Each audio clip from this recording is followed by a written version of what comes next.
Hey, everybody, it's Steve Van Tassel here coming at you for Dynasty Owner. And we are back this week. We're going to talk about this is the accompanying video to my latest article, which is about players you might want to pick up off the free agent auction in your league. Now that a lot of people have done their startup draft and rookie drafts are all over, folks need to start thinking about players who are available in the free agent auction who might help your team. So we're gonna talk about that. I put together 9 players who you might want to pick up. They're all affordable. They're all pretty widely available, at least in 50%. They're owned in less than 50% of Dynasty Owner leagues as the time of this recording. So here we go. So please watch the video, read the article, like the video here on YouTube. Send something on Twitter. My Twitter handles on the screen. It's at StevieT33 if you have any comments about what I've said here or what I've written.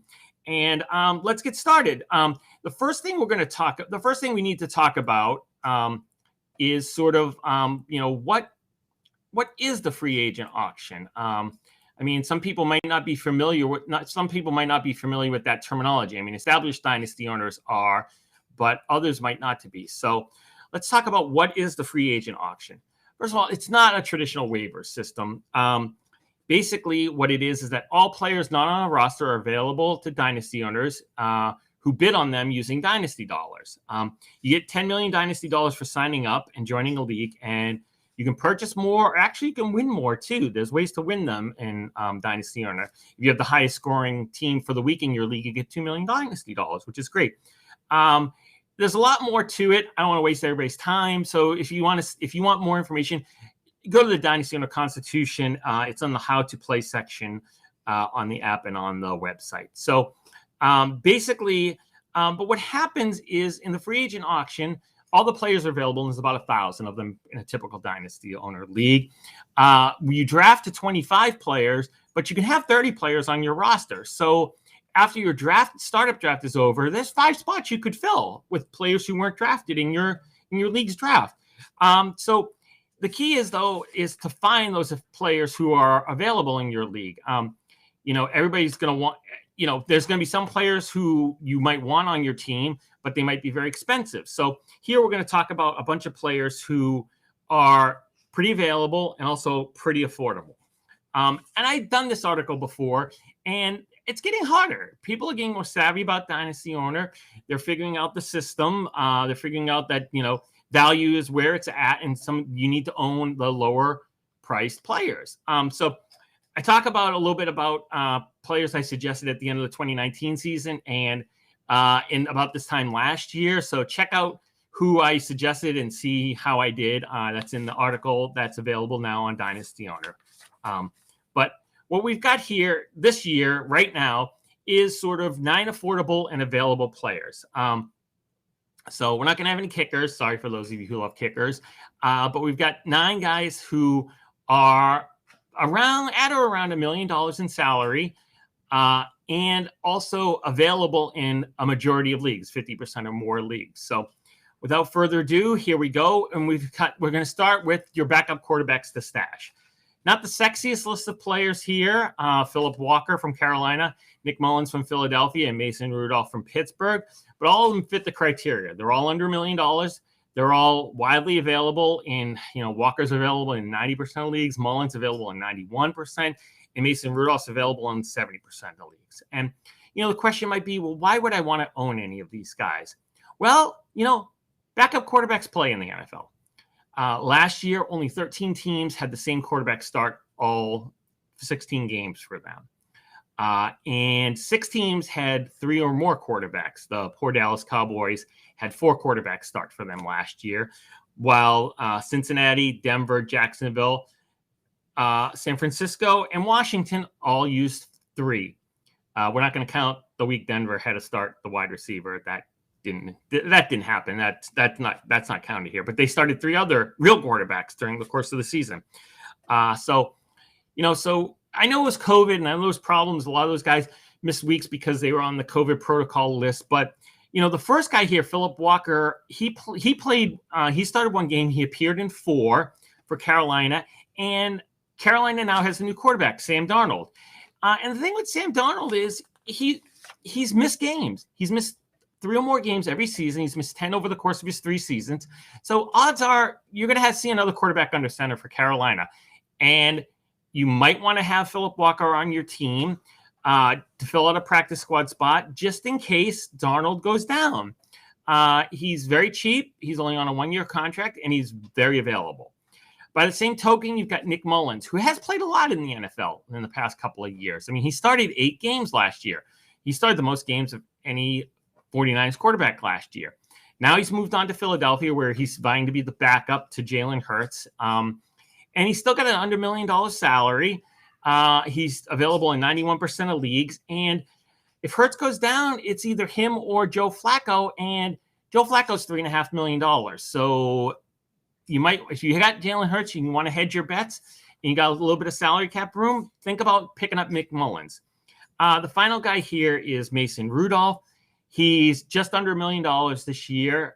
He's available in about 70% of leagues, and he's backing up a 39-year-old quarterback in his final season.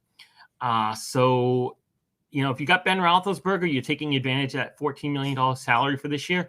You might want to think about adding Rudolph if you've got $1 million laying around and a space on your roster, just in case. You know, he's played some. He's been good, not great, but that's what you get for $1 million. You know, and I know some people might be saying, well, what about Dwayne Haskins? You know, he might be the quarterback in Pittsburgh.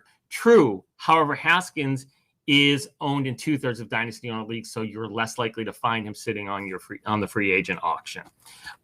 Same with other guys who are low salary possible backups like Gardner Minshew, Jacob Eason, and Sam Erlinger. All of them are owned in over 50% of leagues. So while they're cheap and they might play a little bit this year, you're going to have to trade. Most likely, you're going to have to trade to get any of those guys. Next, we're going to talk about running backs, and honestly, it's slim pickings here at running back. Any running back who's likely to get a lot of opportunity and is under $1 million is pretty much owned in Dynasty Owner. You know, a lot of them, the top guys are 100% owned. I mean, you've got rookies who make about $1 million a year, some of those late round draft picks, and they're all rostered in like almost 90% of leagues, you know, and even some undrafted rookie free agents like Javian Hawkins and Jarrett Patterson are owned in like 98% for Hawkins and 69% for Patterson right now. So, but we did find one undrafted rookie free agent who's owned in less than 50% of leagues, and that's Caleb Huntley. You know, him and Hawkins are both people think that they might be vying to be the backup to Mike Davis. And if you're not convinced Davis is going to play the whole season or be productive the whole season, you could trade for Hawkins, draft him if you haven't drafted yet, or if you've got some room, pick up Caleb Huntley and see what happens. The second guy is Brian Hill, who used to be on Atlanta, ironically, but now is on Tennessee. And he's just under $1 million. He's only owned in 26.5% of leagues. But I see him as sort of the Mike Davis possibly of the 2021. Davis wasn't expected to be the back. Christian McCaffrey was the starter in Carolina. A lot of people thought Reggie Bonifim was going to be the backup. When McCaffrey went down, it ended up being Mike Davis. And that could be the same situation in Tennessee. You know, Derrick Henry has been very durable, very reliable, but if he gets hurt, everybody thinks it's going to be Darrington Evans who's going to come in and play, just like Henry plays. And I don't know. That might not happen. So if you're worried about Henry, if you've got Henry but not Evans, you might want to go grab Brian Hill. He's available in almost 3/4 of leagues. It's under $1 million, and it might help save your season like Mike Davis saved a lot of seasons of Christian McCaffrey owners last year. You know, let's face it, none of these guys are going to be the next James Robinson probably or Philip Lindsay, but they're probably deserving of a spot on your roster if you've got one and $1 million left over. Next, we've sort of got the position that has the most availability. And if you're watching on YouTube, you'll notice the addition of a column here, which is 20 points. Because interestingly, all 3 of these guys who I'm going to talk about here and are owned in less than 50% of dynasty owner leagues actually scored more than 100 Dynasty owner fantasy points last year, which puts them in the top 70-ish or so players at their position. Meaning, with 12 Dynasty owner teams per league, these guys are top 6 wide receivers, so they ought to be on a practice squad. So all of them, I'm very surprised that they are not there. The first is Greg Ward, who actually last year, 2020, he led the Philadelphia Eagles in receptions and targets.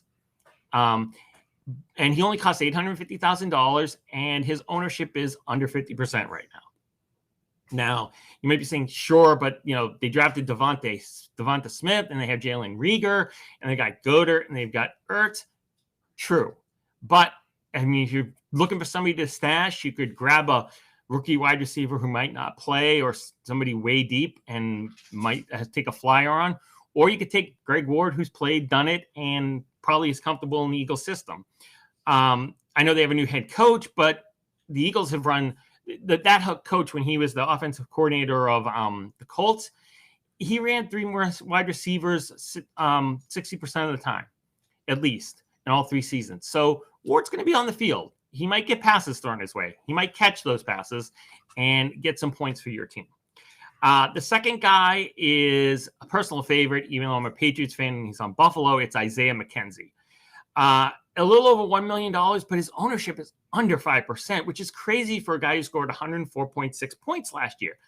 Especially crazy for a guy who might even add being a returner this year, where he wasn't really a returner most of the year last year. Buffalo had Andre Roberts. Roberts went to Houston in free agency, and now the talk is that McKenzie's going to pick up those return yards. And while you're like, return, who cares? Maybe he scores a touchdown. Dynasty owner, a little different.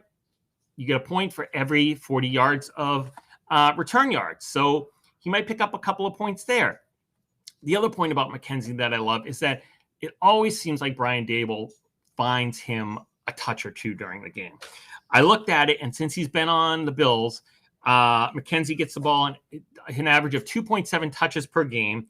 And on offense, he scores an average of 5.5 Dynasty owner fantasy points per game. I mean, who knows? He could break out. I know he's the 5th wide receiver in Buffalo, but they find ways to get him the ball, and it's only $1 million if you've got that much room, and he's pretty much available in every Dynasty owner league out there, except for one of mine, because I got him. And the last guy on my list is Demarcus Robinson. And I was surprised at this one. I mean, he's also just over $1 million. He's a little bit less than his teammate Mecole Hardman. But while Hardman's owned in 100% of leagues, Demarcus Robinson's is only owned in 46% of leagues. And he scored over 100 points last year. He did the same in 2019. And, believe it or not, he's the wide receiver who's on the field more than anybody else other than Tyreek Hill. Agreed. At best, he's the 3rd option in this passing offense because of Tyreek Hill and Travis Kelce. But, a lot of people have Hardman. He's not available. You'd have to trade for him. You might be able to pick up Robinson off your free agent auction for 1 year and see what happens. At worst, he's your 6th wide receiver, and maybe you put him on your bench a week or 2. I mean, if your wide receivers stay healthy and you don't have bye week issues. But I'm kind of shocked. I think he should be owned in more than 46% of leagues.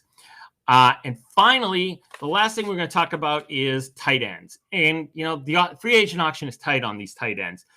There's a bunch of them. There's some of them, but they're all owned. They're widely owned. I mean, you've got Mark Andrews, who's with the tight end 6 and is under $1 million a year. So, you're not getting him unless you draft him in the first 5 rounds of your dynasty owner startup draft. But here's a guy who is available from everybody just to pick up now. You can go in and do it now. Do it for waivers run tomorrow. Waivers run tonight. You'll have him on your roster tomorrow. And that's Richard Rodgers of the Philadelphia Eagles. I know you're probably not excited about picking up the 3rd tight end on the Eagles. Who would be? But, the Eagles are supposedly trying to trade Zach Ertz. If they do, suddenly he's the 2nd tight end. Last year, when he had a chance, he started one game when Ertz and Dallas Goedert were injured, and he produced 14.5 Dynasty owner fantasy points. He was the leading receiver that game for the Eagles, 6 receptions for 85 yards. if you got $1 million, you're looking for an extra tight end, you might want to take a shot on Richard Rodgers. And you might be saying to yourself, and I was too, because I looked at him. I was like, what about Donald Parham from the Chargers and the great XFL player? What about him? Is he available in a lot of leagues? And the answer to that is actually no, he's not. He is actually more available. He is actually only available in 40% about 40% of leagues right now. So maybe he's available in yours, but he didn't fit the criteria here. But that's also somebody I like, and you might want to think about picking it up. So those are the players who you can pick up off the free agent auction. If you've got, make sure you have excess salary cap room for those 5 extra roster spots that you can use post draft. And these guys are affordable; they're likely available. So. Thanks for watching. Thanks, hopefully, for reading. Make sure you smash the like button here, and make sure while you're here, while listening or watching, go check out some of the other videos and audios, I guess, podcasts here. We've got Matt the Jerk. His come out on Monday. He's talking about every team in the NFL. He has been for the whole offseason. He'll talk about free agency and who's changed and what he expects. He gives a different take every week on some element of one team. And then if you're in a rebuild, you didn't do so well last year, your team's in flux, you're rebuilding, you got to watch Jay Pounds, listen to his videos, read his articles on how to rebuild your Dynasty Owner team. Those come out on Friday. So make sure you follow all of us on Twitter. Also follow Dynasty_owner. And thanks for watching. Thanks for reading. And I'll see you hopefully soon. Have a great week.